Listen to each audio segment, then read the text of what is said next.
alaykum qadrlilar. Biz sizga gullar iforani, bahoriy kayfiyat tilagan holda bormisiz, omonmisiz deya xonadoningizda mehmonmiz. Assalomu alaykum. Bizni teleekranlar orqali qachon bormisiz, omonmisiz dasturiy efirga uzatilar ekan. Bugun kimlarni ko'rib bahramand bo'lar ekanmiz, bizga qanaqangi kayfiyat ulashar ekan deb ekran ortida bizni kuzatib turgan qadrli teletomoshabinlar bormisiz, omonmisiz? Mana hashpash deguncha bir hafta ham o'tdi. Bugun sizning sevimli boshlovchilaringiz ushbu dastur orqali sizni xonadoningizga iliq kayfiyatni ulashishda davom etamiz. Dasturimiz avvalida go'zal raqsni guvohi bo'ldingiz va bu orqali xuddiki bahorning ilk kunlarida ana shunday bahoriy harorat studiyamizda hukmron bo'lganga o'xshaydi Sevaraxon. Haqsiz Asilbek. Aslida bahor bu bir o'zgacha faslda juda ko'pchilik kutadi va sen bahorni sog'inmadingmi deya bir-biridan so'rab ham qo'yadi. Va raqsga keladigan bo'lsak, raqs aslida bu xatti harakat emas, bu qalb tili desak, menimcha to'g'ri ta'riflagan bo'lamiz. Xuddi shunday shoir begijizga aytmaganda, men o'rgilay el raqqosasidan, monand chamanning guldastasidan, chirmashdi ko'kka avjida yalla tambur dutorning o'ynoq sasidan. Qarangki, yashang. Xuddi qizlarni raqslarini ko'rib, mana shu she'r beixtiyor yodimga tushdi. Demak, ilhomlangansiz. Nimaga ishora qilayotganimni sezdingiz chamanda. Bugun studiyamizda raqqosalar, raqs san'atining yirik namoyandalari, aziz ustozlarimiz tashrif buyurishgan. Ular mehmon. Assalomu alaykum. Assalomu alaykum. Xush ko'rdik deymiz. Xush kelibsizlar. O'zi raqqosalarni ko'rganimizda beixtiyor bahor, yangilanish, yasharish fasli ko'z oldimizga keladi-da, raqqosalar uchun bahor nimani eslatadi, bahor nima beradi ko'proq? Ilhom bersa kerak-a, ustoz? Assalomu alaykum. Bahor bu yangilash, bu hayot. Birinchidan raqs bu nima desam bo'ladi, har bir raqqosani yuragida bu bir qanaqadir bir nafis, bir qanaqadir chiroyli tuyg'ular, yasharish, keyin go'zallik, albatta bu hayot. Raqs bu hayot. Xuddi shunday. Biz raqssiz aslida hayotimizni tasavvur qila olmaymiz. Oddiy misol, to'ylarimizda yoki bo'lmasa davlat tadbirlarida, har bir yurtimizda qaysi bir tadbir borki, bayram borki, raqqosalarsiz tasavvur qila olmaymiz. Go'yoki raqqosalar bo'lmasa, bu tadbir qanaqadir ko'ngil to'lmaydi-da, nimadir kamdek tuyulaveradi. Rostini ayting Asilbek, uyda yolg'iz qolganimizda, hattoki kayfiyatimiz yaxshi bo'lganda ham raqsga tushamiz. Raqssiz hayotimizni tasavvur qila olmaymiz deb to'g'ri aytdingiz. Xuddi shunday. Ustoz juda ham to'g'ri fikrlarni aytdilar. Raqs bu haqiqatda hayot. Har birimizni qalbimizda, yuragimizda bir hali nish urmagan bir nihol bor yoki bo'lmasa uchqun bor. Beixtiyor o'sha Sevaraxon aytgandek, hozir sirlar ochilyapti-da, o'zimiz ham cho'q qo'shiq bo'lsa raqsga tushgimiz keladi. Beixtiyor qo'llarimiz harakatlanadi. O'zi ustoz, yana sizga yuzlanmoqchiman. Endi teletomoshabinlarimiz ko'p va ko'p eshitgan bo'lsa kerak, lekin bormisiz, omonmisiz ko'rsatuvda bu eksklyuziv. O'sha paytlar bilamiz, ayni siz ijod qilgan paytlaringizda raqs san'atiga hamma ham qiziqavermagan yoki bo'lmasa qiziqsa ham bu san'at turiga bizni mentalitetimizda biroz boshqacha qarash bo'lgan. Jur'at qila olmagan. Qanday jur'at qilgansiz mana shu kasbni tanlashga va bizni teleekran orqali tomosha qilayotgan raqs san'atiga qiziqqan yoshlar nima qilishsin bu san'atga kirish uchun? Olimlar har bir inson bu dunyoga o'zini bir vazifasi bilan keladi. Chunki mana biz misol mana Allohdan demak bizga shunaqa vazifa berganki, biz misol uchun raqs uchun tug'ilganmiz. O'zi men aytmoqchimanki, har bir inson chaqaloq ham raqsga tushib tug'iladi. Ashula aytib tug'iladi. O'shaning uchun har bir odamda albatta hamma ham raqqosa bo'lmaydi, lekin mana hozirgi paytda hamma raqsga tushadi. Hamma haligi nima deydi, san'atni bundan ham ko'proq sevadi, hurmat qiladi. Lekin biz ijod qilgan paytimizda albatta bizga o'xshagan fidokor, mehnatkash, o'zini kasbini sevgan, o'zini kasbiga mas'uliyatli qaragan albatta insonlar juda ham ko'p bo'lgan. Lekin hamma ham men aytgandek Allohdan bu albatta mana shu talant beradi. Hamma ham taniqli, misol uchun bo'la olmaydi, chunki hamma narsa Allohdan. Men o'zim bitta fikrdamanki, har bir inson o'zini kasbiga ega bo'lish kerak. Hamma o'zini ishini qilish kerak. Chunki mana hozir shunaqa insonlar borki, hammasi raqsni, ayniqsa ashula sevishadi, lekin hammada ham talant yo'q. O'shaning uchun hamma o'zini kasbini qilishi shart deb o'ylayman. Albatta. Sizni ilk bor raqsga qiziqishingizga sabab nima bo'lgan yoki kim bo'lgan? Man o'zi dunyoga kelganimdan nima desam bo'ladi, san'atkorlar oilasida tug'ilganman. O'shaning uchun menda bir anaqa bo'lmagan, ikkilanish bo'lmagan. Chunki dadam rahmatli ham ashulachi bo'lganlar, xalq hofizi, onam O'zbekistonda xizmat ko'rsatgan artist To'xtaxon Rismetova raqqosa bo'lganlar birinchi. Mukarram Turg'unboyevaning shogirdlari. O'shaning uchun meni taqdirim hal bo'lgan. Tug'ilganimdan hal bo'lgan, chunki Mukarram Turg'unboyeva meni 6 yoshimdan ko'rib, yoshligimdan ko'rib, meni haligi raqsga bo'lgan munosabatimni, talentimni, haligi nima deydi, o'sha xohishimni ko'rib, opa rahmatli mana xoreografiya, mana hozir mana biz sizlar ham guvoh bo'lasizlar, aynan xoreografiya bilim yurtidan ham qizlarimiz kelgan. Mana shu xoreografiya bilim yurtiga berib, keyin o'zlari aytdilarki, "Yo'q, men bahorda ishlaydi bu qizim" deb, meni bahorga olib ketganlar. O'shaning uchun taqdirim o'sha aniqlangan yoshligimdan. Juda yaxshi. Men xursand bo'laman, chunki men ikkilanmadim. Mana hozir Mukarrama Turg'unboyevani yodga oldik. Haqiqatan ham o'zbek raqs san'ati haqida gap ketganda albatta Mukarrama Turg'unboyevani eslamaslikni, xotirlamaslikni iloji yo'q. Bugun ham ustoz qoldirgan bir katta maktab davom etyapti. Ayniqsa mana siz aytgan xoreografiya bilim yurtida, xoreografiya akademiyasida raqsga qiziquvchi yigitlarimiz, qizlarimiz bu sohani chuqur o'rganyapti. Haqiqatan ham tan olishimiz kerak, ustoz bu sohaga bir fundament qo'ya oldilar. Bu sohani asosini yarata oldilar. Bugun esa mana shu asos yoshlarga qay darajada yetkazilyapti, Gulchehra opa? O'zi raqs san'ati 20-asrlarda rivojlanish boshlagan yurtimizda. 1947-yilda bizning maktabimiz shakllangan vaqt edi. Hozir mana 79 yil bo'lyapti bizning maktabimizda. Bizning dargohimizda ko'p iste'dodli, mashhur, taniqli insonlar kelib chiqishgan. Men nima demoqchiman? Bizani qilgan ustozlarning ishlarini biz davom ettirishga harakat qilamiz. Mana bugungi ishtirok etgan o'quvchilarimiz bu bizani o'quv yurtimizdan chiqqan o'quvchilar. Biza shu dargohimizda shu bizaga ustozlar o'rgatgan narsalarni, o'sha meroslarni saqlab, o'quvchilarimizga o'rgatishga harakat qilib kelyapmiz. Tashakkur. Albatta bu an'ana davom etadi. Bundan keyin ham Mashhur opa, xush kelibsiz. Bahor sizga ham muborak bo'lsin. Kayfiyatingizdan bilinib turibdi, bahor sizga boshqacha ta'sir qilyapti, yangicha ilhom olib kelyapti. Bu studiya siz uchun begona emas, ayniqsa ko'p mana shu teletomoshabinlarimiz sizni yaxshi bilishadi. Erta tongdan raqqosa qizlaringiz bilan yurtdoshlarimizga juda ham yaxshi haroratni ilingansiz. Mana shu an'ana endi qachon yana bir davom etadi? Hammaga assalomu alaykum. Bahor kirib kelgani shundoq bilinib turibdi. Qizlarimizni, ustozlarimizni qarang, go'zalgina bo'lib o'tirishibdi. Hozirgi birinchi raqsimiz Gulsara raqsi edi. Bu raqsni ustozimiz xalq artisti Mukarrama Turg'unboyeva sahnalashtirganlar va bu raqsni bizga qayta tiklashda mana ustozimiz Ma'mura Ergasheva juda ham katta yordam berdilar.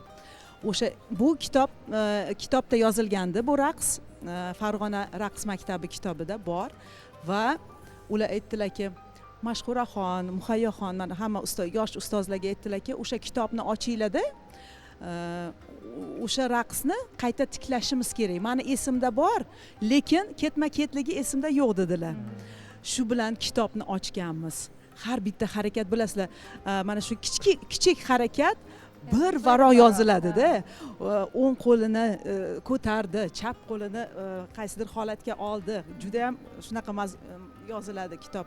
O'shani ochib, sekingina ketma-ket o'sha sinchiklab ustoz yordamida o'sha raqsni biz yana qayta tikladik. Men juda ham baxtiyorman bu raqsimiz tiklanganidan va hozir mana qizlarimiz ham necha yil orasida, nechinchi yilda bo'lgan bu raqs ustoz?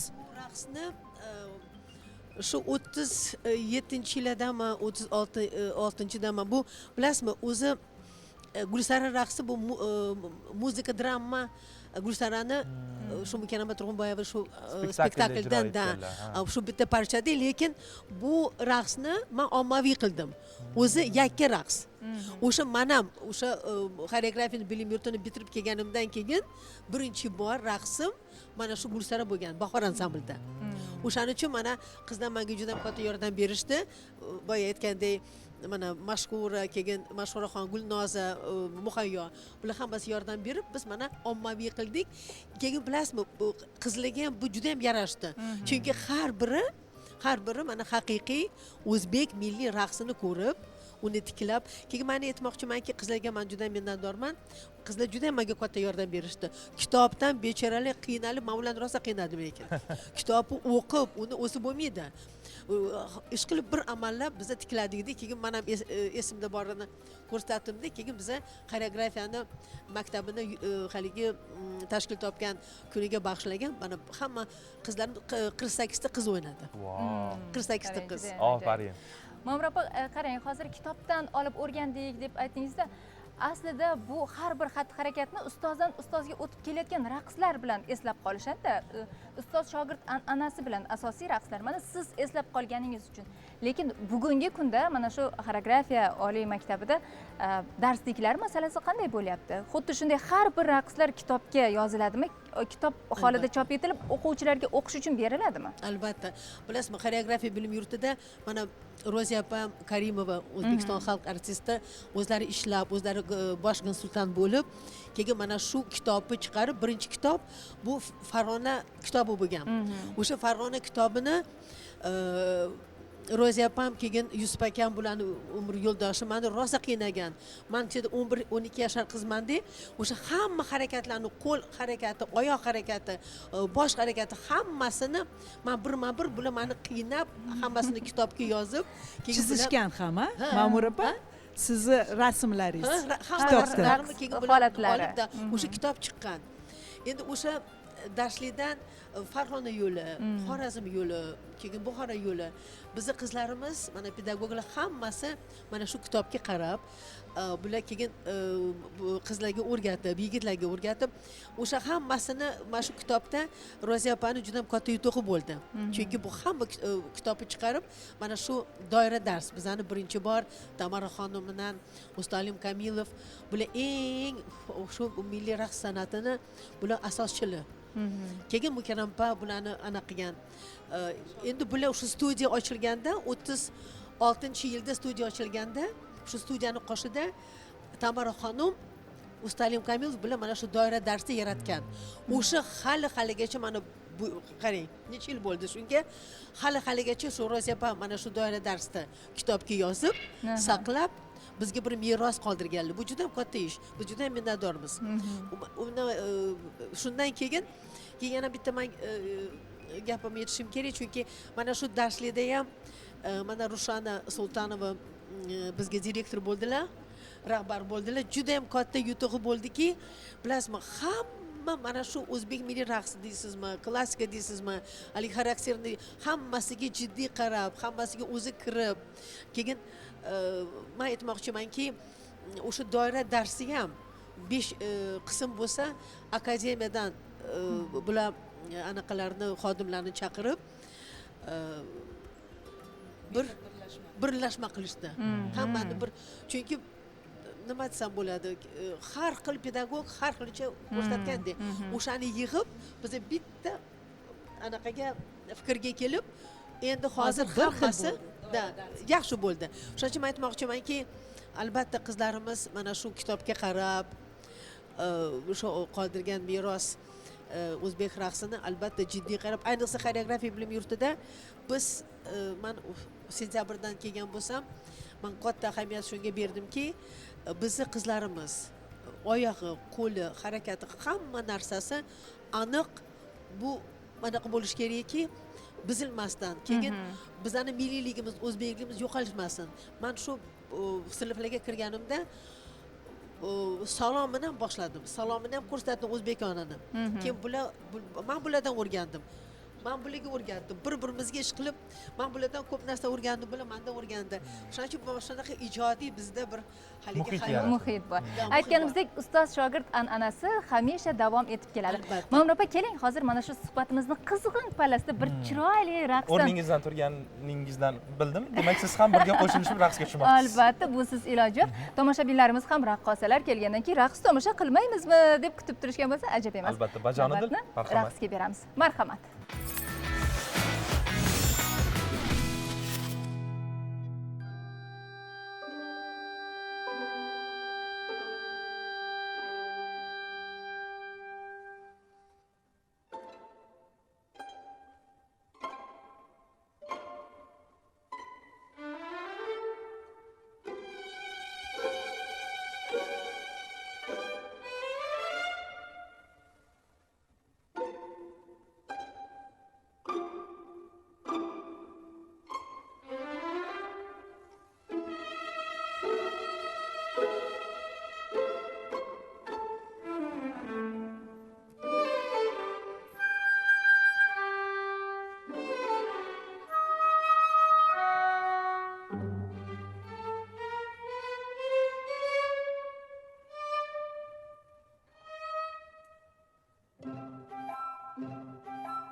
Farin.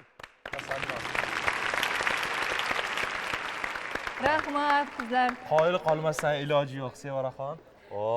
Salomlarga alohida qoyil. Tashakkur qizlar, rahmat. Qizlar. Haqiqatan ham bu balet san'ati juda ham nozik ko'ringani bilan uni ortida juda katta mashaqqat bor. Buni ustozlar, mana bu san'at turini egallayotgan qizlar yaxshi bilishadi. Hozir bevosita mana shu raqsni ko'rib, o'sha bir balet artisti haqida suratga olingan film yodimga tushdi. Mana shu filmda o'sha qizni oyoqlari bir lat yegani, bu balet san'atini naqadar qiyin san'at ekanligini shu darajada mohirona ko'rsatib berganki, demak bizni O'zbekistonda ham bu san'at turiga qiziquvchi o'quvchilar, qizlar soni tobora ortib boryapti, to'g'rimi? Albatta, xuddi hozir sahnada kapalaklar xirom aylab uchib yurgandek juda ham yengil ko'rindi. Siz kapalaklarni tasavvur qildingizmi? Men go'yoki oqqushlar ko'lida o'zim turgandek his qildim. Ko'rdingizmi? Har kimni o'z qarashi Tasavvuri bo'ladi. bor, xuddi shunday. Qarang, hozir biz bularni ko'rib turib yana bir narsaga amin bo'ldikki, bu yerda noziklik bilan jasorat ham o'ziga yarasha birlikda uyg'un bo'lish kerakda. Bu qizlarda beg'uborlik bilan sabr ham shakllangan. Mana shu klassik raqs haqida bir tushuncha berib o'tsangiz. Klassik balet haqida gaplashsak, uni tarixi juda ham boy. O'zi balet san'ati 15-asrda Italiyada paydo bo'lgan, keyin Fransiyada rivojlangan. Hozirgi kungacha butun dunyoda o'zini joyini egallab, har bitta insonni yuragida joy egallagan san'atdir. Lekin hamma raqslarning san'ati ichida eng murakkab, eng qiyin san'at hisoblanadi bu. Masalan, raqsga tushish mumkin xohlagan yoshingizda. Lekin balet san'ati egasini bo'lmoqchi bo'lsangiz, o'zini ham yoshini, ham iste'dodli insonni tanlaydi. Bizning maktabimizda balet klassik yo'nalishiga biza balet klassik yo'nalishida bolalarimizga nimani tarbiyalaymiz, nimani o'rgatamiz? Ham jismoniy, ham irodali, ham go'zallikni his qilish, musiqani eshitish, bu hamma o'sha nozik, hamma mayda biza deymiz nyuanslarni o'rgatib kelamiz. Mana masalan, odam tug'ilganda birinchi qadamni qo'yishi bilmaydi-ku, bizani balet san'atimizda shu birinchi qadamlarni o'rgatishni boshlaymiz. O'sha klassik raqsini alifbosini deymiz. Siz hozir ko'rgan qizlarimiz 5 yildan beri o'qib kelishmoqchi. Necha yoshdan qabul qilinadi? Bizani maktabimizda 10 yoshdan qabul qilamiz. Aynan 4-chi ayniqsa balet klassik raqs bo'limiga. O'zi bizani maktabimizda ikkita bo'limimiz bor. Klassik raqs bo'limi ham xalq raqs bo'limi. O'zbek raqs bo'limi. Biz shu 4-sinfdan ikkita yo'nalishga qabul qilamiz bolalarimizni. Lekin sinov tariqasida Endi shu o'rinda teletomoshabinlarimizda ham savol tug'iladi. Ayniqsa mana shu balet san'atiga, o'zbek raqs san'atiga qizlarini, farzandlarini bermoqchi bo'lgan ota-onalar qayerga murojaat qilishsin? Qabullar qachon bo'lishadi? Mana shular haqida ham gapiring. Bu qiziq. Bizani maktabimizga bemalol murojaat qilish mumkin. Bizani saytimiz bor, sayt orqali kirish mumkin. Hamma u yerda bog'lanadigan nimalarimiz, telefonlarimiz ko'rsatilgan. O'zi qabul vaqtimiz boshlanadi iyul oyida. May oyidan boshlab bizada har shanba kuni ochiq konsultatsiyalar o'tkaziladi maktabimizda. Bemalol kelib, bolalarni olib kelib, suhbatlashib, ko'rib chiqib, tanishib, bemalol kelib ketish mumkin ota-onalar. Demak, qiziqqan o'quvchilar, mana shu raqs san'atiga qiziqqan yoshlar uchun eshiklar har doim ochiq. Har doim ochiq. Bizning maktabimiz yagona, respublikada yagona maktabimiz. Butun viloyatlardan kelgan o'quvchilar aynan mana shu yerda murojaat qolib o'qishi mumkin. Keling, mana shu maktabni yaqinda hali bitirganiga ko'p bo'lmagan qizimizdan ham so'rasak. Aslida bu yer, adashmasam, siz shu maktabni bitirgansiz va hozirda shu yerda dars berasiz. Assalomu alaykum. Ha, men ham shu maktabni bitirganman. ishlayotganimga ko'p bo'lmagan, ustozlarimga qiziqqan holda o'zi bu maktabga topshirganman. Ustozimiz Tamaraxonim, Mukarrama Turg'unboyeva, mana Ma'mura Ergash va Rushona Sultonovalarga havas qilgan holda bu maktabga kirganman. Hozirda ularga o'sha havas qilgan holda pedagoglik faoliyatimni olib boryapman. Mana talabalik paytingizda ustozlardan o'rgangansiz, o'zingiz talaba o'laroq u jarayonni ko'rgansiz-da. Endi o'qituvchi bo'lish qanday bo'lar ekan, his qilyapsizmi o'zingiz ham? Albatta, o'qituvchini o'ziga yarasha mas'uliyati bor. Talabalik paytida buni tushunish qiyin. Ustozlarimiz har doim aytishardi, hali o'zinglarni boshinglarga tushadi. Xuddi ular ko'proq ortiqcha narsa talab qilayotgandek tuyuladi-da, to'g'rimi? Ha, ba'zida shunaqa holatlar ham bo'ladi, chunki bizni maktabimizda qolgan maktabdagi o'quvchilarga nisbatan ko'proq mehnat qilinadi. Har xil tadbirlar bo'ladi, mashg'ulotlar bo'ladi, darsdan tashqari mashg'ulotlar bo'ladi va har doim bizning o'quvchilar o'z ustida ishlashi kerak. Maktabda aslida intizom ham o'ziga yarasha qattiq bo'ladi, to'g'rimi? Hozirgina aytib o'tganimizdek, faqatgina xatti-harakat, jismoniy mashqlar emas, bu yerda ruhiy mustahkamlik ham yaxshigina kerak bo'ladi, chunki bu yerdagi jismoniy bir qiyinchiliklarni ko'tarish menimcha hammaga ham emas. Hozir balet raqsi deb aytdik, hattoki oddiy o'zbek raqsida ham, shu Xorazm raqsi, Buxoro raqsi tizzalaringiz shilinib ketadi, to'g'rimi? Necha kunlab shug'ullana olmay yurasiz yoki ta'tildan qaytgandan keyin birinchi shug'ullanib boshlaganingizda qaytib zinalardan chiqolmay yurgan paytingiz bo'ladi. Bir muddat raqsga qatnashgan inson sifatida buni ozgina bo'lsa-da o'tkazgansizda. his qilganman. Bir Aynan Xorazm raqslarini o'rganganimizda bir muddat shu menga kerakmi degan bir xayollar o'tganda, sizda ham shunday holat bo'lganmi? Tashlab ketsam, boshqa sohani o'rgansamchi, bu mashaqqat nima kerak degan bir fikr bo'lganmi? Albatta, san'ati nonni yeyish qiyin deb aytishadi. Bu haqiqatdan ham rost gap. Bo'lgan menda ham bunaqa holatlar, chunki raqqosa bo'lish bu shu bilan yashash degani-da. Shunday. Boshqa narsalar ko'zga ko'rinmaydi. 24 ga 7 o'zimiz ustimizda ishlamasak, natija bo'lmaydi. Xuddi shunday. Yana o'sha paytlar xafa bo'lardim. Boshqa bo'limlardek bizga erkinlik bo'lmasdi. Shunchalar qattiq nazorat qilishardi. Soch kesish mumkin emas. Mana shunday. Sizni turmagingizdek doimiy turmagimiz mana shunday. Soch turmaklash mumkin emas. Hali yoshsan nima deb pardoz qilish mumkin emas. Ko'cha-ko'yda qattiq kulish mumkin emas. Hammani ko'zi senda. Raqqosa degan noming bor, o'zingni ushlab yur. Biz nafas olamizmi yo'qmi deb xafa bo'lardim-da. Nega bizni buncha qattiq nazorat qilishadi deb. Shundan hozir bilamanki, demak, mana shu raqqosa bo'lib, o'zini ushab, bir elga tanilib, elga xizmat qilish bu juda ham qattiq mehnat talab qiladi. Qattiq aytganimizdek, shu ruhiy bir ustunlik talab qiladi-da. Hozirgina aytib o'tganingizdek, Asilbek haqiqatan ham bu san'at bilan yashash kerak inson. Agar yasha olmasa, yarim yo'lga kelganda boshqa sohani tanlab ketadi. Menga o'xshab. Bugun men birgina men ekanman bu sohaga begona, hamma raqs san'atida o'qigan ekan. Endi men ham bir sirni ochay, Sevaraxon. Men ham bolaligimda musiqa maktabida raqs to'garagiga qatnaganman. Menda ham ancha-muncha yigitlar raqsi bo'yicha tajriba bor. Bu borada xavotir olmasangiz ham bo'ladi. Hozir bir o'zbekona bir yaxshi raqs bo'lsa, men ham bir o'ynardim degan fikr hayolimdan o'tmayapti deb ayta olmayman. O'tyapti. Endi shu o'rinda Ma'mura opa bir savol tug'iladi. Bu mana shu raqs san'atini bir ustunlari sifatida, ayniqsa mana shu sohada uzoq muddat faoliyat olib borgan kishi sifatida bir savolga ochiq javob bersangiz. Shunday gap borki, raqs san'atining umri qisqa, ayniqsa qizlarda. Faqatgina ma'lum bir yoshga yetgandan keyin ikkita qo'lini ko'tarib tark etish kerak, mana shunga to'g'ri keladi deydi. Sizningcha rostdan ham raqs san'atining umri qisqami yoki mana shu qaddi qomatini, go'zalligini ushlab qolsa uzoq muddat bu sohani davom ettirsa bo'ladimi? Nima deb o'ylaysiz? Endi bilasizmi? Bir nozik savol. Bilasizmi, mana san'atni, raqs san'atini sevgan inson o'lguncha raqsga tushadi. Chunki biz shunaqa kasal bo'lganmizki san'atda. Bu kasallik. Chunki biz san'atsiz, raqssiz o'zimizni tasavvur qila olmaymiz. O'shaning uchun hali-haligacha meni sahnaga chaqirsa, men sahnaga ham chiqaman. Endi bilmadim, kimgadir yoqadi, kimgadir yoqmaydimi, lekin mana Mukarrama Turg'unboyeva ham umrlarini oxirigacha sahnaga chiqqanlar. Chunki sahna bu judayam sehrli joyda.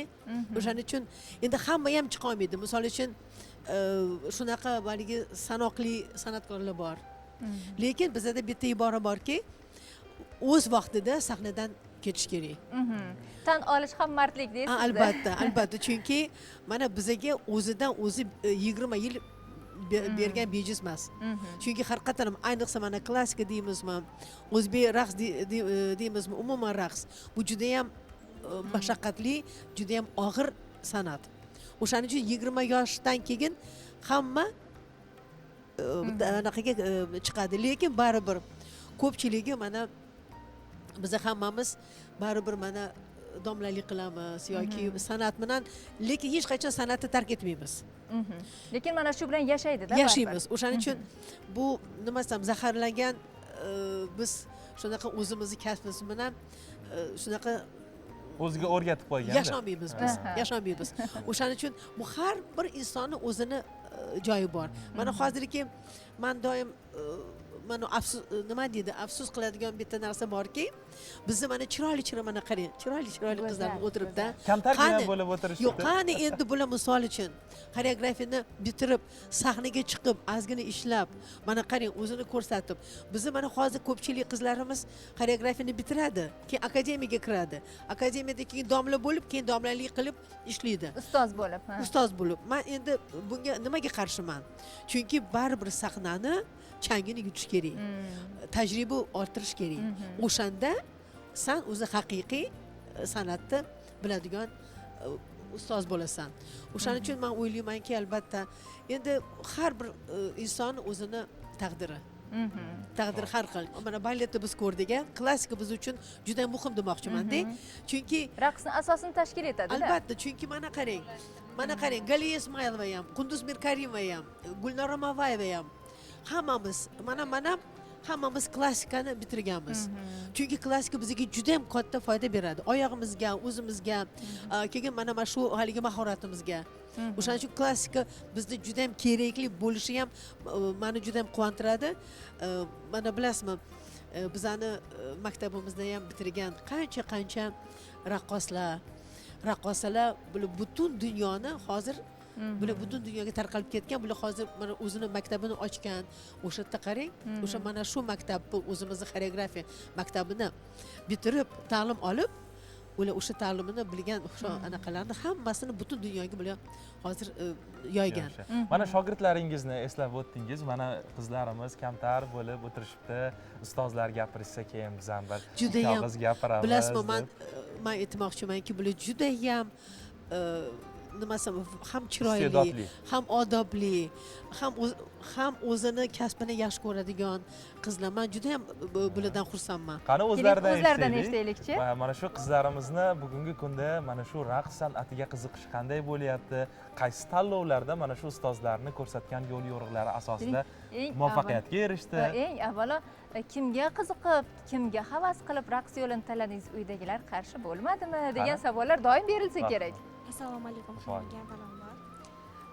Biz shu ustozlarimiz Ma'mura Zakirjanovna, Mukarrama Turg'unboyeva, Tamara xonim, yosh bo'lishlariga qaramasdan Shahrizoda Baxtiyorovna kabi ko'plab ustozlarimizni bilimlarini olib, shu darajagacha kelmoqdamiz. Hozir qaysi raqs ustida ko'proq ishlayapsizlar? Hozir agar libosimdan kelib chiqib savol berayotgan bo'lsangiz, odatiy libos. Qani o'rningizdan turib qaysi millat raqsi uchun tikilgan bu? Bu Rossiya Federatsiyasining ichidagi Tuva Respublikasi o'sha tuvinlar millatining raqsi, xalq raqsini libosi. Lekin bu narsa haqida ko'pchilik bilmaydi. Demak, Shahrizoda nafaqat o'sha taniqli davlatlarni, balki biz bilmagan, biz tanimagan, biz uchun yangilik bo'lgan davlatlarning ham raqslariga qiziqish bildirib, mana shu raqslarni qizlar ijrosida qo'yishyapti. Qachon bu fikr tug'ildi sizga aynan bu respublikani raqsini qo'yish? Ko'proq ular nimalarga ahamiyat beradi? Ochiq men uchun qiziq. Tuva xalqi ko'chmanchi xalq bo'lgani uchun ular raqslarida asosan ko'chmanchi hayot tarzi, tabiatga bo'lgan qiziqishlari hamda mehnat raqslarini ko'proq qo'llashadi. Demak, shundan ilhomlanib bu raqsni qo'yishga qaror qildingiz. Endi mana bu yerda milliy kiyimda o'tirgan qizlarimiz ham bor. Xo'sh, bugun sizlardan qaysi raqsni ko'ramiz? Avvalambor assalomu alaykum. Biza ustoz bilan ko'ngil taronasi raqsini olib kelganmiz. Bu o'zbek milliy raqs bo'lib keladi. Mirosiy raqs. Demak, hozir do'stlaringiz, dugonalaringiz bilan shu raqsni ko'rsak bo'ladi. Marhamat, taklif etamiz. Marhamat.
Qizlar, katta rahmat. Rahmat, rahmat.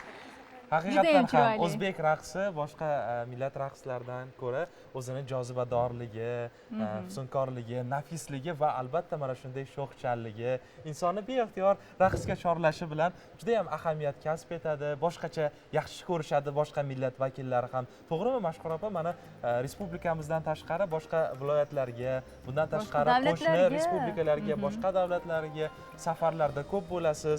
Ular bizni raqslarimizni qanday qabul qilishyapti?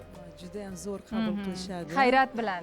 Hayrat bilan yana nabis, yana o'ynab berishsin deyishadi-da. Shunaqa bizani o'zbek milliy raqslarimiz jozibador, o'ziga maftun qiladiki, hattoki bizani milliy raqslarimizni butun dunyo bo'ylab raqqosalar o'ynashmoqda-da. Amerikada deysizmi, Yaponiyada deysizmi, hammasi o'zbek milliy raqsiga qiziqib, mana bizani xoreografiya maktabimizga kelib o'rganib ham ketishadi-da raqslarni. Mana bu hozir ko'ngil taronasi raqsi, bu ham merosiy raqs. Mana ustoz bilan o'rganib qizlarimizni tayyorladik. Mukarrama Turg'unboyeva sahnalashtirgan. Nimasiki quvonarliki men uchun. Men baxtli insonman-da o'zi. Mana shu raqsni Ma'mur opa o'zlari birinchi bo'lib ijro etganlar-da. Mana shu ozgina tarixini aytib bersalar juda ham zo'r bo'lardi. Shunaqa ilhomlandim-da, bularni aytib berganlaridan ilhomlanib, qizlar ham eshitib, hozir o'sha raqsni boshqacha hissiyotlar bilan ijro etishadi-da. Shunda ulug' ustozlarimiz mana Ma'mura Ergasheva ijro etganlar. Qiziqamiz, bu raqsning tarixi qanday ekan? Bu raqsni tarixi bilasizmi, bir juda ham ajoyib. Biz haligi Tojikistonni dekadasiga tayyorgarchilik qilgan paytimizda shu davlatimiz rahbarlari aytdiki, bir raqs ijro etinglarki, hamma hayron qolsin. Keyin ikkita baletmeysterga bular anaqa berishdi. Topshiriq berishdi. O'zbekiston xalq artisti Isoqir Aqilovga, chunki bular filarmoniya ishlardilar, Mukarram opaga. Keyin aytdiki, qaysi bir raqs yaxshi chiqsa, o'sha raqs dekadaga chiqadi deb. Keyin Mukarram opam bizga mana shu man Damira Sagirova, Mo'tabar Yo'ldasheva uchalamizga mana shu raqsni bular sahnalashtirgan. Isoqir aka 3 ta bir mashhur bizning raqqosalarimiz bor-da. Qizlarxon Dusmuhamedova, Dilafruz Jabbarova, Malika Ahmedova. Bular ijro etish kerak edi. Shunaqa bir anaqa bo'ldiki, nima desam bo'ladi, musobaqada. Bellashuv. Da. Har qatana mana sahna o'zi biroz mardu maydon. Shundan keyin bular o'ynadi, keyin biz chiqdik-da. Bu avvalambor Muhammadjon Mirzayev aynan mana shu dekadaga muzikani bastalaganlar. O'sha bizani chiqishimizdan keyin bilmadim, biz keyin shu raqs bilan ketdik Tojikistonga. Shu tarixi shu. Demak, tanlov shunday bo'lgan. Albatta. Tojikistonlik yurtdoshlarimiz, qo'shni davlatdagilar qanday qabul qilishdi bu raqsni? Albatta tojik raqsi o'zbek raqsiga ham yaqin, ayniqsa juda ham yaqin, jihatidan. juda ham yaqin. Baribir mana Tojikistonni butun dunyo bo'ylab biz gastrol qilganmiz. Siz mana aytgandek, bular uchun bir qanaqadir как восточная сказка deyishadi. Biz ko'rsak, Sharqona ertak. qizlari xuddi haligi anaqadan chiqqan 1100 haligi kecha degan haligi anaqadan asardan chiqqan bir parilarga o'xshaydi deb mana shu gazetalarga mana Shvetsiyada, Shveysariyada, butun Yevropada mana shunaqa maqolalar chiqqan. Chunki bizani san'atimiz har qatdan bir nima desam bo'ladi, bir hammani hayratga soladi-da. Chunki bizni nima desam bo'ladi, shu o'zbeklarni ichki dunyosida ayniqsa mana xotin qizlarning ansambli bilasiz, Bahor ansambli faqat xotin qizlarning ansambli edi. O'shaning uchun 40 ta qizlar chiqsa, hamma qoyil qolardi. Parilar chiqib kelgan. Parilar chiqib ketdi. Keyin bular juda ham bizani konsertdan keyin kirib sochlarimizni qarardi-da. O'zinglarni sochinglarmi yo ulamami deb. Mana yonimda o'tirgan Gulaxonam bular Bahor ansamblida ishlaganlar. Juda ham chiroyli paytida bular kelgan. Yana bir quvonib, maqtanib aytsa arzigulik yana bir tomoni bor. Shaxsan o'zim ham guvoh bo'lganman. Aynan bizni raqs maktabimizda, mana siz ta'lim berayotgan raqs maktabining qizlari turli xil xalqlar raqsi darsi bo'ladi, to'g'rimi? O'zbek raqsi bo'ladi, klassika bo'ladi. Shunchalar mukammal bir raqsni o'rganishadiki, chet elga borganda qo'shni davlatlar bilan bir-birini raqs harakatini qaytarib ko'rganni guvoh bo'lganman-da. Barchasi hali xorazmcha, hali farg'onacha yo'nalishni yana bir ko'rsat. Biznikilar u xitoy bo'lsin, u ispancha bo'lsin, bir deganda ko'rsatib bersa, bular qanday qizlar deyishardi. Bular kim o'zi deyishganda, nega bular bunaqa? Ular hayron qolishardi. Hattoki shu indoneziyaliklarni piyola qo'yib tushgan raqsga o'ynagan raqslarni ham o'ynab berishganda hayron qolishgan. Shunda yana bir faxr tuyganmanki, demak bizni qizlarimiz shunchalar universal qizlar bo'lishgan ekan. Mana siz mana fikrimni aytdingiz. Haqiqatan mana xoreografiya bilim yurtida turli millatning vakillari. Bilasizmi? Mana hammasi. Bular hammasi o'zbek raqs san'atini o'rganadi, boshdan oyoq. Men endi har bir anaqaga kirganimda mana Mashvaraxonni ham qizlari spets o'ris qizlar yana boshqa millatida. Endi men bularni ko'rib, bilasizmi, bularni haligi nima deydi, ijro etishiga men hayron qolganman-da. O'zim ko'rib, o'zim xursand bo'ldim. O'zi millati boshqa bo'lishiga qaramasdan o'zbekona bir latofat, bir go'zallikni aks ettira oladi-da yuzida, sharqona bir tabassumni hadya eta oladigan. Chunki san'atni tili yo'q-da. Xuddi San'atni tili yo'q. Albatta, mana bizlarni ham xoreografiya bilim yurtini ham tugatib, Valentina Romanova degan bir mashhur xalq artisti bor edi. Bular rus millatiga ega edi, lekin shunaqa o'zbek raqslarini ijro etardilar. Bilasizmi, hammasi shu o'zbek deb o'ylashardi. Ma'mur aka, endi shu o'rinda raqs san'atini ichida yana bir kichik bo'lim bor. Bu ham bo'lsa bolalar raqsi. Bu alohida bo'lim. Hozirgi kunda mana Mashhur opa, siz o'zingizni ijodiy studiyalaringiz orqali jajjigina bolajonlarga ham mana shu raqs sir asrorlarini o'rgatib boryapsiz.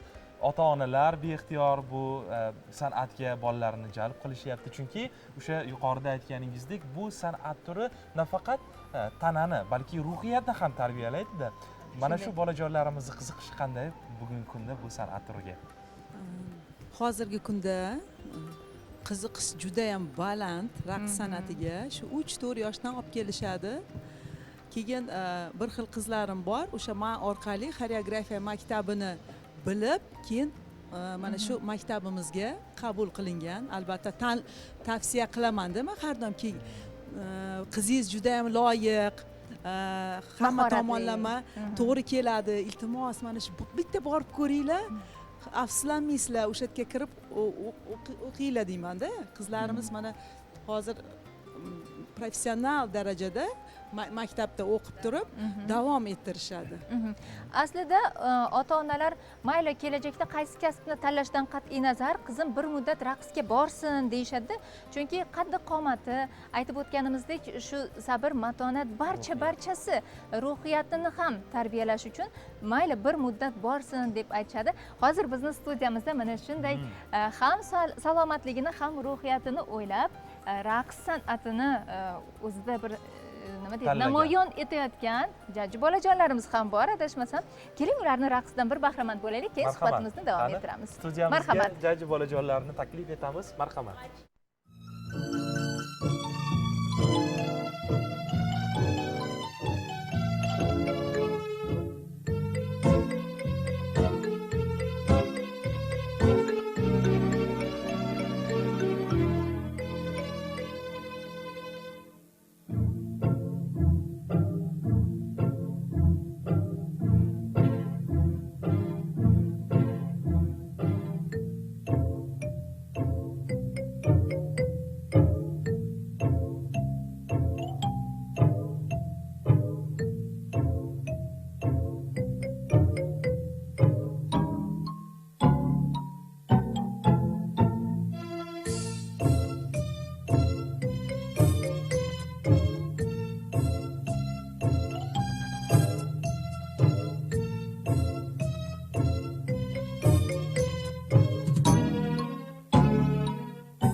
Tashakkur bolajon. Barakalla, barakalla. Juda ham ajoyib raqs. Rahmat. Hattoki chiqib ketishlari ham o'ziga xos, juda ham ajoyib. Qarang, bu oyoq kiyimlar bir ko'rinishda o'ziga kattaga o'xshaydi. Hozir biz ikkovimiz shunchalar hayajon bilan kutib turdik. Chiqib ketmasmikan, oyoqlardan tushib qolmasmikan deb. Bu qiyin, bolalarga o'ziga yarasha qiyin. Shu bilan birga yana bir ahamiyat berish kerakki, mana shu o'zbek raqsida ritmika bu alohida fan sifatida kiritilgan, adashmasam. Hali hanuz shunday fan bo'ladimi? Chunki ritmni ushlab turish raqqosalar uchun eng birinchi o'rinda qaraladi. Yosh bo'lishlariga qaramasdan ritmni juda ham yaxshi ushlab turishibdi. Bu raqsni kim sahnalashtirdi, sir bo'lmasa? Bu raqsimiz litovskiy milliy raqs hisoblanadi, xalq raqsi u. Hozirgi ijro etgan bolajonlarimiz ikkinchi sinf maxsus sinf o'quvchilari. Bu raqsimiz o'quv dargohimizga kirgan bolajonlar shu raqsni ikkinchi sinfdan o'rganib kelmoqda, saqlanib. Xuddi tanovvur, munojatni o'rganish shart bo'lgandek, bu ham xuddi shart bo'lgan raqslardan biri. Mana kiyimlari, ayniqsa oyoq kiyimlari e'tiborimizni tortdi. Litovskiy o'sha nimasiga. Buni o'sha davlatni o'zini qadriyatlaridan, mentalitetidan kelib chiqib tanlanganmi? Xuddi shunaqa. Litovskiy o'sha milliy xalqdan olingan ham libosi, ham oyoq kiyimlari. Xalqdan, xalq raqs. Demak, bu xalqda ko'proq mana shu Sevaraxon aytgandek, ritm, oyoqlarning o'sha harakatlari alohida o'rin tutadi. Haqiqatan ham juda ham chiroyli raqsni hozir biz ko'rib, maza qildik ochig'ini aytadigan bo'lsak. Mana bola bo'lishiga qaramasdan boshqa xalq raqslarini ham o'rganib, ayniqsa ustozlardan professional darajada o'rganib, mana siz u bizni kayfiyatimizni ko'tarishga yetkazadi. Eng muhimi mana shu birorta ham xato. Endi biz tashqi ko'zdan ko'ryapmiz, balki ustozlar xato kamchilik ko'rishgandir. Ustozlar albatta har doim xato ko'rishadi. Hozir bolalar, umuman qizlar raqsni ijro etib turgan paytlarda ustozlar xuddi bolasi she'r aytishga chiqqan onadek. Qo'lingni to'g'ri tut. Oyog'ingni to'g'ri tut. Mana shunday qarab turishibdi-da, har bir xatolarini baribir sizlarga xatolar ko'rinadi. Hozir biz xalqlar raqsi deb aytdik. O'z o'rnida milliy raqs bo'limida ham xalqlar raqsi albatta o'tiladi, to'g'rimi? Mukammal fan sifatida. Ko'proq qaysi xalqlar raqsiga urg'u beriladi? Xalq sahna raqsida barcha davlatlarning milliy hamda madaniy raqslaridan olingan raqslarni o'tamiz. Bizning dasturimizga asosan xalq sahnaviy raqsi kiritilgan. Bular ispan raqsi, tsigan raqsi, Italiya raqslari, Polsha raqslari, Ozarbayjon hamda xalq raqslari отдельно o'tiladi, alohida o'tiladi. Bu rus, Ukraina, tatar, uyg'ur, belarus va hokazo. Endi dunyoda millatlar ko'p va ayniqsa mana shu bizni yurtdoshlarimiz, mana shu maktabni o'quvchilari boshqa xalqlarning raqslarini ham mukammal darajada o'rganayotgani bu quvonarli hol, lekin savol tug'iladi. Mana o'sha aytayotganingiz Italiya, Germaniya, Fransiya, Turkiya, Gruziya mamlakatlarining raqslari bu juda ham ommabop raqslar hisoblanadi. Bugun xalqaro aloqalar maktab bilan qanchalik o'rnatilgan, boshqa mamlakatdan ham raqs ustalari kelib maktabda mahorat darslarini yo'lga qo'yishgan yoki bizdagi o'qituvchilar, mana shu xoreograflar borib u yerda mahorat darslarini o'tishyaptimi? Xalqaro aloqalar qanchalik yaxshi yo'lga qo'yilgan? Mana yaqinda bir britmeyster Ozarbayjon, lekin Kavkaz raqslarini o'rgatib mahorat darsini ko'rsatdi. Keyin bizning qizlarimizga, yigitlarimizga aynan Dog'iston manimchada chechen raqsini sahnalashtirdi. Bular hattoki shu raqs bilan bizning maktabimizning bayramida ham qatnashdi. Bilasizmi, u odam o'zi ham hayron bo'lib ketdi-da, biz yigitlarimizni, qizlarimizni birinchidan biz uchun bu yangilik emas. Chunki mana Kavkaz raqslarini ham yana boshqa turli millatda olsangiz, baribir har bir harakatini bizni bolalarimiz juda ham tez mukammal ilib oladi-da. Keyin mana yaqinda Buxorodan bizani bir salomat u ham mani shogirdim, salomatda shogirdlari kelib buxorocha bir maktabini bular ko'rsatishdi. Mana Rushana Ramilnani bir adati shunaqaki, misol uchun mana Buxorodan taklif qildi. Keyin mana Xorazmdan taklif qilmoqchi. Mana Qoraqalpoqlardan. Chunki bular o'zini nima desam bo'ladi, milliyligini, xalqdan uzilmagan ijod. Bizda sahnaviy raqslar. Lekin bularga juda ham foydali bo'ldiki, chunki bular shuni ko'rib, sahnada bular endi shu buxorocha raqsiga qarab yondashib ijro etishadi. Mana o'zingiz aytganingizdek, viloyatlarimizda ham turli raqs maktablari bor. Ayniqsa mana shu raqs bo'limida alohida bir bo'lim sifatida o'tiladi. Farg'ona Toshkent yo'li, Xorazm, Surxondaryo, Buxoro aytganingizdek. Mana ko'ramiz, Xorazm raqs maktabida, Surxondaryo raqs maktabida, ba'zida Buxoro raqs maktabida ham yigitlarni ko'proq ko'ramiz. Bizni ochiq aytish kerak, bir ozgina og'riqli nuqtamiz. Qizlardan ko'ra ko'proq yigitlarda ham mana shu raqslarni kutamiz biz. Ayniqsa mana shu Andijon raqs maktabida yigitlar raqsi juda ham bizni azaliy bir qadriyatlarimizga aylanib ulgurdi. Har bir to'ylarda Andijon polkasi deymiz, Xorazm lazgisida yoki bo'lmasa o'sha siz aytgandek Surxondaryo folklorida yigitlarni raqsi ham alohida o'rin tutadi. Xo'sh, bugun yigitlarimiz raqs san'atiga qiziqishyaptimi? Mana shu maktablarni nechog'lik o'rganishyapti? Juda. Bilasizmi, mana bizni xoreografiya maktabimizda O'zbekistonda xizmat ko'rsatgan artist Erkin Qahhorovni bolalari bor-da. Lekin bularni ko'rsangizchi, haqiqiy erkakcha shidoat bilan shu raqsda, yigitlarning raqsi. Mana bular ham Erkinni ham bolalari anaqada qatnashdi, haligi Kavkazcha o'ynaganda haligi ustozi hayron qoldi. Qayerdan o'rgangansizlar? Chunki Erkin bularni ham o'rgatadi, haligi Kavkaz raqslariga. Butun turli Uyg'urni olasizmi, Xorazmchani olasizmi yoki bir Ozarbayjon raqslarini olasizmi? Hammasini bular mukammal o'rganadi. O'shaning uchun Erkinni hozir juda ham yaxshi yigitlari bor. Har qatdan ham nimagadir bizani san'atimizda hozir mana nima desam bo'ladi, faqat mana Qoraqalpoq ansamblida oyqulashda men ko'raman. Chunki har qatdan ham yigitlar raqsi ularda saqlangan. Bizda nimadir bilmayman nima uchun bizda bir qanaqadir hozir siz to'g'ri gapirdingiz. Yigitlarning raqsi sal susayib qolgan. Lekin men o'ylaymanki, erkakga ham aytdim, Erkin dedim, mana shu bolalar qayerga ketadi? Shularni qo'ldan boy berish kerak emas. Shunaqa yaxshi yigitlarki, bilasizmi, har qatdan ham yaxshi ansambl o'tsa bo'ladi. Demak, yigitlar raqsini ham bor, rivojlantirish bor, asos bor, lekin bugun rivojlantirish kerak. Bor. Harakat qilish kerak faqat. Keling, aynan suhbatimizni mana shu nuqtasida yana bir go'zal raqsdan bahramand bo'lsak, nima deysiz? Marhamat, bajonim. Demak, o'sha yuqorida aytdim-ku, raqs ustalaridan so'z emas, ko'proq raqs so'raylik. Xuddi Chunki ular so'zdan ko'ra raqsni maromga yetkazib ijro qilishadi. Marhamat, taklif etamiz.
Aferin.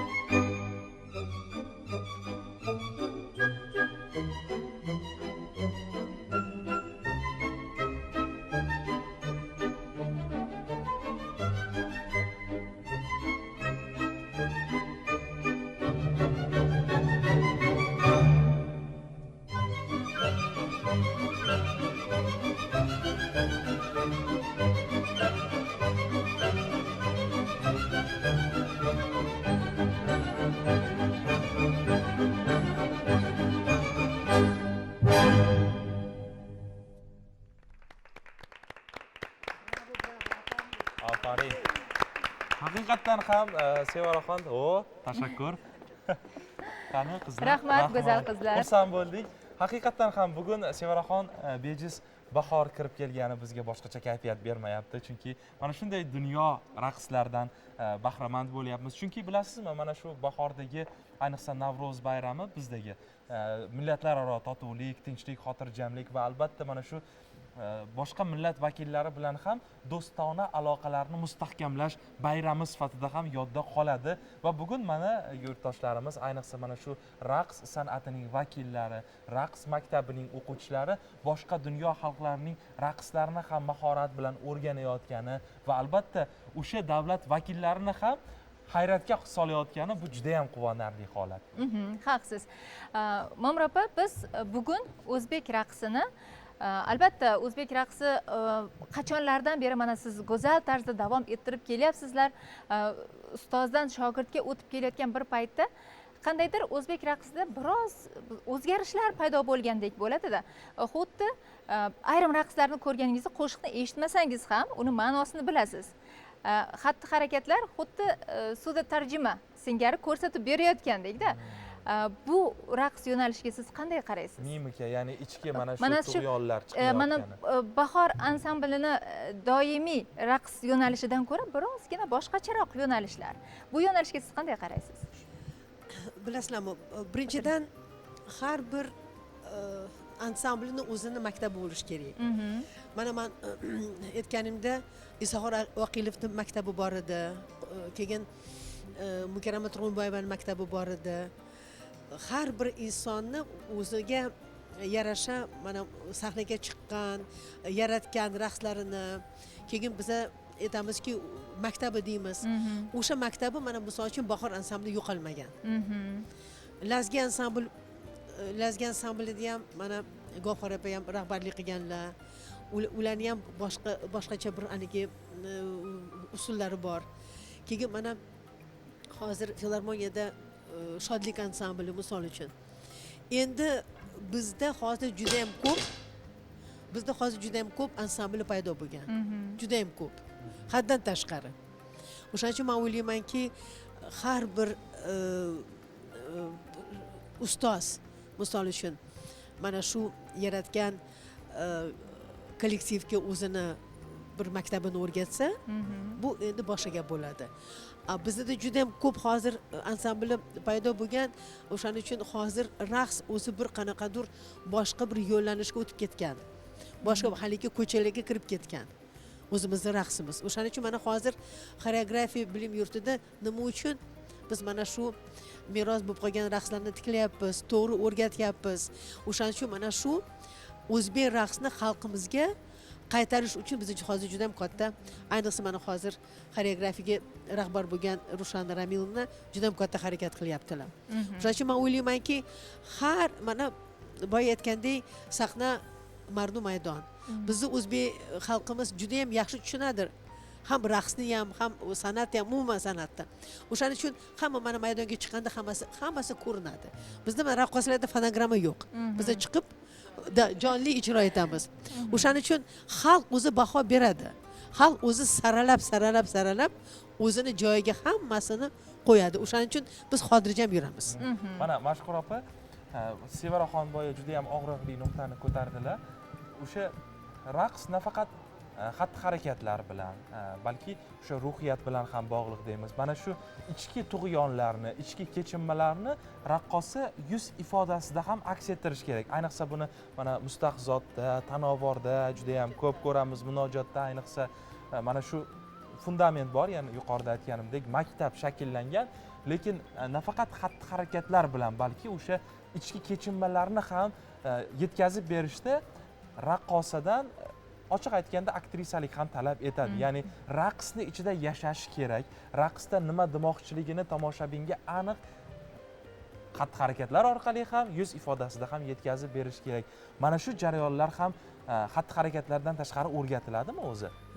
Bizni respublika xoreografiyaga ixtisoslashtirilgan maktabimizda alohida dars o'tiladi. Aktyorlik mahorati degan. O'sha yerda mana qizlarimiz, yigitlarimiz o'zlarini sinashadi.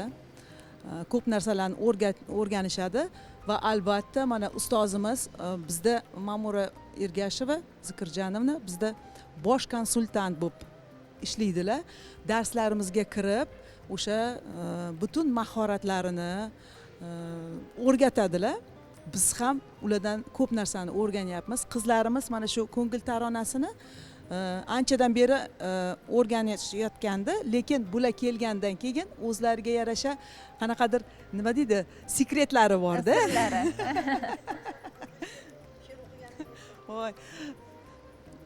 Ma'mura Zikirjanova kelganlaridan keyin Xamsa raqsini tikladilar. Xamsa. Xamsa, Bu qanaqa raqs? Qunduz Mirkarimova sahnalashtirilgan. O'z vaqtida mana Ma'mura opa o'zlari o'ynaganlar. Alisher Navoiyga bag'ishlangan ko'rsatuvda ishtirok etishdi qizlarimiz. Ko'rsatuvda aynan shu premyera bo'ldi. O'sha premyerada bizning qizlarimiz mana hozir bular o'tirishibdi. Mana 3 ta qizimiz, ya'ni 2 ta qizimiz bor. Siz aytgandek, har bir haligi shoirani bular obrazini berish kerak edi. Uvaysi, Barno, Ojiza, Nodira, Zebiniso. Bu uchun men keyin qizlardan iltimos qildimki, mashhuramni ham aytdimki, bir sidra bo'lsa ham mana shu shoiralarni, she'rlarni topinglar dedim. O'qinglar, tushuninglar. Uni dardini, uni haligi g'amini, nima demoqchi ekanini. Nima demoqchi. Bular hammasi o'rganib, endi shunaqa bu yordam berdiki, endi bularni she'rini o'qigan ko'rsangiz, bilasizmi, men siz aytgandek, bularni bir obrazga kirib, bular boshqatdan haligi mana shu raqsni ijro etishdi. Bu juda ham katta yutuq bo'ldi-da biz uchun. Demak, ichki kechinmalarni ham his qilib, mana shu buyuk allomalarimizni, adibalarimizni ichki kechinmalarini, ular nima demoqchi ekanligini nafaqat raqs harakatlari orqali, balki holatda ham aks ettirish. Demak, bu raqqosani o'sha professionallashib borayotganligidan, mana shu raqs san'ati sirlarini mukammal o'rganayotganligidan dalolat beradi. Ha, azizlar, bu an'ana davom etadi. Raqs san'ati bugungi kunda yurtimizda rivojlanyapti. Mana ustozlarimiz bu an'anani davom ettiryapti. Ayniqsa sizga alohida tashakkur. Mana shu raqs san'atini ustozlar qoldirgan o'lmas bir merosni bugun yoshlarimizga targ'ib qilib o'rgatayotganingiz uchun sizdagi ustozlar, mana Mashhur opa, Gulchehra opa, siz kabi ustozlar kerak bugun zamonamizga. Chunki raqs san'ati ixlosmandlari, mana shu san'atni o'rganaman, Mukarrama Turg'unboyeva bo'laman, Tamaraxonim bo'laman degan qizlarimiz juda ham ko'p. Bu yo'lda albatta sizlarning hissangizni alohida e'tirof etish kerak. Haqsiz. Ma'mur opa, hozir biz shu Farg'ona yo'nalishi, Farg'ona-Toshkent yo'nalishi, Buxoro, Samarqand, umuman shu yo'nalishlarni oladigan bo'lsak, ular o'zini jismoniy xatti-harakatlari bilan bir-biridan farq qilishini tomoshabin ham yaqqol sezadi. Buni ruhiyatdagi farqi qanday bo'ladi? Umuman raqsda siz ijro etgan raqsingizni ruh bilan, yurak bilan, dard bilan ijro etsangiz, albatta mana Farg'onani baribir endi biz bir millatimiz, bir davlatimiz. Lekin qadriyatlarimiz o'zgacha, urf-odatlarimiz farq qiladi. Urf-odatlarimiz mana Farg'onada misol uchun Farg'ona qizlari raqs tushganda juda ham bir gerdayib, bir erkin anaqa ijro etishadi. Buxoroda sal anaqa qilib, sal tortinib, sal anaqa qilib, Xorazmda erkinlik bor, juda ham katta erkinlik bor. Keyin bularda qo'llar harakati, oyoq harakati umuman boshqacha, chunki Onash degan, Cho'loq degan bir raqqosa bo'lgan, o'shalar oyoq qo'llarini haligi singandan keyin, o'shadan keyin mana shu raqslar paydo bo'lgan. O'shaning uchun endi eng muhimi bizani ustozlarimiz bitta gapi gapirardiki, ichki dunyoni boyitgin, ko'p o'qigin, ko'p harakat qilgin, hayotni o'rgangin, yaxshilik qilgin. Ichki dunyo, onam rahmali aytardiki, ichki pardoz bo'lish kerak dedilar. O'sha ichki pardoz yuzingizga chiqadi. Tasavvurni kengaytiradi. Albatta. O'shaning uchun bizdan raqqoslarimiz ichki dunyosi qancha boy bo'lsa, o'sha hamma narsa sahnaga chiqadi. Rahmat. Haqiqatan ham aytib o'tganingizdek, qizlarimizga har qancha noziklik, go'zallik bo'lsa yarashadi. Dastur boshida ham aytib o'tganimizdek, demak u qaysi kasbni tanlashidan qat'iy nazar qizlarimiz baribir bir muddat raqs san'ati bilan shug'ullanishlari kerak. Chunki bu raqs san'ati istasak istamasak og'rig'ingizni yashirish uchun ham tabassum qilishni o'rgatadi. Men mana shunday bir ta'riflashni istardim-da. Chunki hayotda ham ko'proq xo'p bo'ladi deyishga va hamisha tabassum bilan qo'li ko'ksida turishga o'rgatishini o'zim guvohi bo'lganim uchun ham qizlarni baribir bir muddatga raqsga berishlarini ota-onalardan ham so'ragan bo'lardim. Ma'mur opa, go'zal ustozlar, qizlarjonlar, barchangizga tashrif uchun rahmat aytamiz. Mana shunday bahorni ilk kunlarida sizlar bilan ko'rishish albatta bizga ham bir go'zal kayfiyat ulashdi desam mubolag'a bo'lmaydi. Aziz teletomoshabinlar, siz Madaniyat va ma'rifat telekanalining bormisiz, omonmisiz dasturini tomosha qildingiz. Bahorni dastlabki kunlarida siz bilan efir orqali ko'rishib, mana shunday bahoriy haroratni armag'on etgan bo'lsak, sizga taqdim eta olgan bo'lsak, biz o'zimizni beixtiyor bugungi maqsadimizga erishdik deb hisoblaymiz. Bizning kanaldan uzoqlashmang, yana ko'rishguncha deymiz, omon bo'ling. Azizlar, sizlarga hamisha bahoriy kayfiyat tilagan holda dasturimizni go'zal bir raqs bilan yakunlaymiz. Marhamat. Marhamat.